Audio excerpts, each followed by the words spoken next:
விஜய் அவர்கள் இன்னைக்கு அரசியலுக்கு வந்திருக்காங்க. போன வாரம் விஜய் அவர்கள் கோவால ஒரு கல்யாணத்துக்கு போறாங்க. அவர் விமான நிலையத்தில் கேட் நம்பர் 6ல சோதனை கூடத்தில் தன்னை உட்படுத்தி கொண்டு ஒரு தனியார் விமானத்தில் போறாங்க. அவருடைய பிரைவேட் போட்டோ எப்படி வெளியே வந்துச்சுங்க? பிரைவேட் போட்டோ எப்படி வெளியே வந்துச்சு? விஜய் அவர்கள் யாரு கூட வேணாலும் போலாம், அவருடைய தனிப்பட்ட விருப்பம்.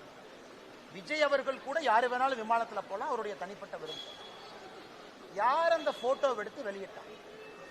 அதனால்தான் நாங்கள் நம்முடைய சிந்தியா அவர்களுக்கு, விமான போக்குவரத்து அமைச்சர் அவருக்கு பாரதிய ஜனதா கட்சி சார்பாக கடிதம் எழுத இருக்கின்றோம்.